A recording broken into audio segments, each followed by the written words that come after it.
Picture a Tokyo subway platform at rush hour, thousands of commuters moving through it like a single quiet organism, and somewhere in that crowd, a toddler stands perfectly still beside her mother, waiting, no tantrum, no tugging at a sleeve, just waiting. It's tempting to assume this child was simply born calmer than yours. She wasn't. What separates her isn't temperament, it's language. The words her parents never say, and the ones they choose instead, are shaping something in her long before she can explain why. Somewhere between your kitchen table and your child's bedroom, you're probably saying at least a few of the 9 phrases we're about to unpack without ever meaning harm. Japan doesn't raise calmer kids through stricter rules. It raises them through gentler ones. Let's go through what to stop saying, and what to say instead. Thing 1, stop crying. A toddler melts down in the cereal aisle, and the reflex is instant stop crying, you're fine, there's nothing to cry about. The words come out fast, almost automatic, because a crying child in public feels like an emergency that needs shutting down. In Japan, this instinct is softened by a concept called Amae, the accepted, even welcomed, dependence a child has on the people who love them. Amae isn't weakness. It's the felt permission to fall apart safely in someone else's presence, trusting they won't flinch away from the mess of it. Where Western parenting often treats tears as a problem to solve quickly, Amae treats them as information to sit with. Telling a child to stop crying doesn't teach regulation, it teaches concealment. The child doesn't stop feeling the feeling, she just stops showing you. And a child who learns to hide big emotions from the person closest to her rarely learns to process them at all. She just gets better at burying them. The Japanese approach isn't to encourage endless crying, either it's to meet it without alarm. Crouch down. Lower your voice instead of raising it. Say, I see this is hard for you, and let the wave pass through her instead of trying to dam it. No lecture. No rush to fix it, just presence, until the storm runs its course on its own timeline, not yours. It takes 90 seconds longer than shutting her down. It also teaches her that big feelings don't scare the people who love her, a very different lesson than stop. And once a child believes she can fall apart safely, something else becomes possible. She can start to move at her own pace. Thing 2, hurry up. Somewhere in every household, a shoe is being put on the wrong foot for the 3rd time, and a parent is already late for something. Hurry up, said 50 different ways, sometimes gently, mostly not, becomes the soundtrack of a lot of childhoods. Japan has a word for what gets lost in that rush. Ma, the meaningful pause, the space between things that holds as much value as the things themselves. In traditional Japanese art, music, even conversation, ma isn't empty time to eliminate, it's the breath that gives everything else its shape. A child fumbling with a shoelace isn't wasting time. She's living inside ma, fully absorbed, unaware that urgency even exists yet. Constant hurrying doesn't just get her moving faster over years, it teaches her that her own pace is an inconvenience to the people she loves. That's a quiet, corrosive lesson, and it rarely gets undone in adulthood. The fix isn't infinite patience with no boundaries. Mornings still have to happen. It's building in the space ma requires before the rush starts, not after. Set the shoe tying 5 minutes earlier than you think you need to. Let her fumble without narrating the fumble. Say nothing while she works it out, and only step in if she asks. What she absorbs isn't a lesson about shoes, it's a lesson about whether her natural rhythm is something to be corrected or something to be trusted. Protect that pause today, and you're protecting her ability to move through the world at her own tempo for decades to come, long after the stakes have moved past shoelaces. Thing 3, good job. You're so smart. A child finishes a puzzle, looks up beaming, and the words arrive before you've even thought about them. Good job. You're so smart. It feels supportive, like exactly what a proud parent should say. But praise aimed at the child, rather than the process, is doing something quieter underneath the compliment. Japanese classrooms and homes lean instead on Doryoku effort, the deliberate work put into something, praised over the outcome or the innate trait. Doryoku shows up in phrases closer to, "You worked so hard on that," or "You kept trying even when it was tricky," rather than labeling the child as inherently gifted. Research on this mirrors what Japanese parenting has practiced for generations. Children praised for being smart start avoiding challenges that might threaten that identity, while children praised for effort seek out harder problems. Because struggle isn't a threat to who they are, it's just the process. "You're so smart" subtly teaches a child that her value is a fixed trait to protect. "You worked hard on" that teaches her that effort is the lever she controls. The shift is small in the moment and enormous over a childhood. Next time she shows you something she made, resist the label.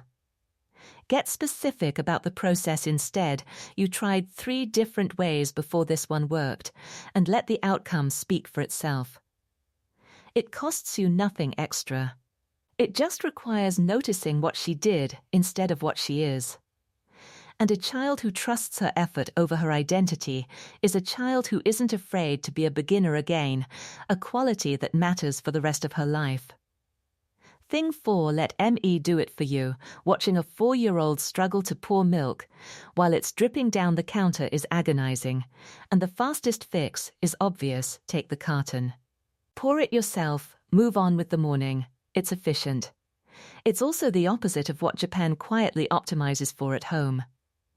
The concept is Jiritsu self-reliance, cultivated early and deliberately, not as independence forced too soon, but as competence built through repeated, unglamorous small tasks. Japanese preschoolers famously pour their own drinks, fold their own futons, and carry their own bags, not because their parents are hands-off, but because struggle with a small task, unrescued, is where Jiritsu actually forms. Stepping in to help too quickly doesn't save the child frustration. It silently tells her the task was beyond her, and that someone will always be there to take over when things get hard, a comforting message for exactly as long as you're available to keep rescuing her. The alternative isn't standing back and watching a total mess unfold with no boundaries. It's choosing which tasks are safe to let go slightly wrong: the spilled milk, the crooked sock, the backwards shirt, and letting those stay hers to solve. Hand her a small towel instead of the fix. Let her wipe up her own spill. Say you've got it, even when you're fairly sure she doesn't, yet the counter gets a little messier for a while. The child who emerges from that mess trusts her own hands, though, and that trust doesn't show up all at once. It shows up years later, in 100 small moments where she doesn't wait to be rescued. Thing 5, be careful. The ladder is only 3 rungs up, but the warning fires before you've even decided to say it: be careful, you're going to fall. It's said out of love, obviously. It's also said so often, in so many settings, that it becomes background noise a child eventually tunes out entirely, or worse. Internalizes as constant low-grade danger. Japan's alternative isn't recklessness. It's Mimamoru, which translates roughly to watching over a specific kind of attentive non-interference, where an adult stays close enough to intervene if truly necessary, but resists narrating every risk out loud. Mimamoru leans on a child's own developing risk sense more than it leans on a parent's anxiety in the moment. Constant warnings don't actually prevent false. Kids who hear careful non-stop tend to either stop listening to it or start doubting their own physical instincts, checking a parent's face for danger cues instead of reading the situation themselves. Neither outcome is safer. Practicing Mimamoru looks like standing near the ladder instead of narrating it, letting your face stay neutral instead of wincing, saying nothing at all unless something genuinely requires it, and trusting the silence to communicate confidence rather than carelessness. It's uncomfortable at first. The urge to warn is almost physical. But a child who climbs without a soundtrack of fear learns to check her own grip, her own balance, her own limits, because nobody's doing that calibration for her out loud. That skill doesn't stay on the playground. It follows her into every risk she'll ever have to size up on her own, long after you've stopped being able to watch. Thing 6, because I said so why. The 4th time in 10 minutes, about a rule that felt perfectly reasonable 2 questions ago, and something in a tired parent just wants the questioning to stop, because I said so. It ends the conversation. It also ends something else, the child's chance to actually understand the reasoning behind the rule, which is the only version of a rule that tends to stick without supervision. Japanese parenting leans instead on Hansei, structured self-reflection, guiding a child toward examining their own choices and consequences rather than simply being told what to think about them. Hansei shows up even in Japanese schools, where children are asked to reflect on what happened and why, rather than simply being handed a verdict. Because I said so produces short-term compliance, built on authority alone, and authority isn't always in the room when the choice actually needs to be made. Hansei produces a slower kind of understanding, but one the child can carry into rooms you're not in. The shift is a single extra sentence, most of the time. Instead of shutting the question down. Turn it back. What do you think might happen if we didn't have this rule? Let her sit with the answer, even a clumsy one, instead of supplying it for her. It takes longer than a flat no. It also builds the muscle she'll need every time she faces a decision with nobody there to say, because I said so for her, and eventually, that's most of the decisions that actually matter. Thing 7, don't embarrass me too loud, too blunt, too unfiltered in front of other people, and the words slip out sharp. Don't embarrass me. What will people think? It's less about the child's behavior and more about the parent's own discomfort in that moment, though it rarely feels that way while it's happening. Japan's real cultural engine here isn't shame, it's Omoiyari, empathetic consideration for how one's actions land on other people, taught almost entirely through modeling rather than correction in the moment. Omoiyari is why a Japanese child learns to lower her voice on a train not because someone hissed, "Don't embarrass me," at her, but because she's watched every adult around her do the same thing, quietly, for years. Don't embarrass me teaches a child to manage a parent's reputation. Omoiyari teaches her to actually consider the people around her, a different skill, wearing a similar costume. The distinction matters because shame-based correction tends to produce anxiety about being watched, while modeled consideration produces genuine awareness of other people. You can't lecture a child into Omoiyari in the moment it's needed, by then it's already too late, and the lesson lands as you humiliated me, not here's how to consider others. What works instead is slower and less visible, narrating your own consideration of others in everyday moments she can observe, and addressing the specific behavior privately, later, without the word embarrass anywhere near it. It's less satisfying in the heated moment. It also raises a child who's genuinely thoughtful of others, not just afraid of being caught not being. Thing 8, toughen up, skin a knee, lose a game, get left out of something, and a certain kind of parent reaches straight for it. Toughen up. It's not that big a deal. The intention is resilience. The result, more often, is a child who learns that her disappointment is an inconvenience best kept to herself. Japan's real answer to hardship isn't suppression, it's game and a form of endurance that's ritualized, structured, and given a container, rather than simply demanded on the spot. Gaman shows up in things like cold winter runs at school, held not to toughen kids through humiliation, but through shared, predictable, adult-guided discomfort with a clear beginning and end. That distinction is everything. Toughen up is endurance with no structure and no support, just a child, alone, told to feel less. Gaman is endurance with scaffolding, a known challenge, a known endpoint, and adults enduring it visibly alongside the child, not from a safe distance. The scraped knee doesn't need toughen up. It needs acknowledgement first that really hurt, and only then, if appropriate, a gentle nudge toward getting back up. Together, real resilience isn't built by skipping the feeling. It's built by moving through it with someone steady nearby, closer to what Gaman actually trains than raw suppression ever could. Try replacing the reflex with 2 steps instead of 1, name what happened, then invite the next move that stung. Didn't it want to try again together?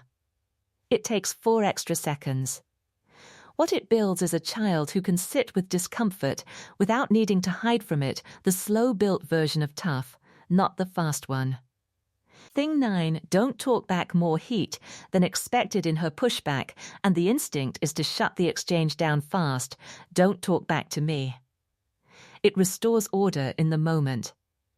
It also teaches a child that disagreement itself is the problem, rather than the tone or timing of how it was expressed.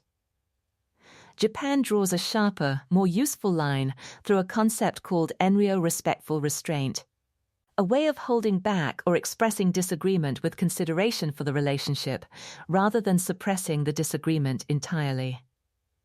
Enryo isn't silence, it's disagreement delivered with awareness of the other person, and it's taught almost entirely by adults, modeling it in front of children, softening a no, choosing a calmer moment, considering how words land before releasing them, rather than by punishing kids for disagreeing at all. Don't talk back teaches a child that her opinion is unwelcome the moment it conflicts with yours.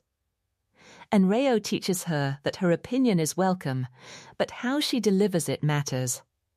Those are very different childhoods to grow up inside. The shift shows up in small corrections rather than blanket bans. Instead of silencing the disagreement, address the tone.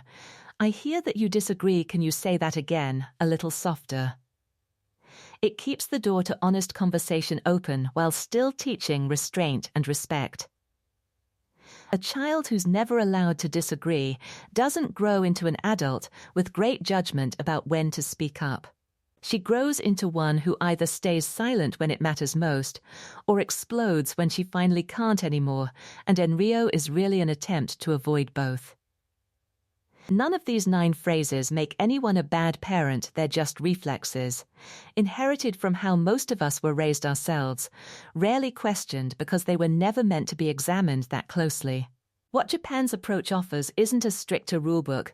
It's a quieter one: Amae instead of shutdown, ma instead of rush, Doryoku instead of labels, Jiritsu instead of rescue, Mimamoru instead of warning, Hansei instead of authority, Omoiyari instead of shame, Gaman instead of suppression, Enryo instead of silence. You don't need to overhaul your parenting this week. Pick 1 phrase from this list, just 1, and notice it the next time it's about to leave your mouth. That single pause is where the shift actually begins. If this resonated, stay a while longer. There's a lot more quiet wisdom where this came from. And it's waiting for you right here.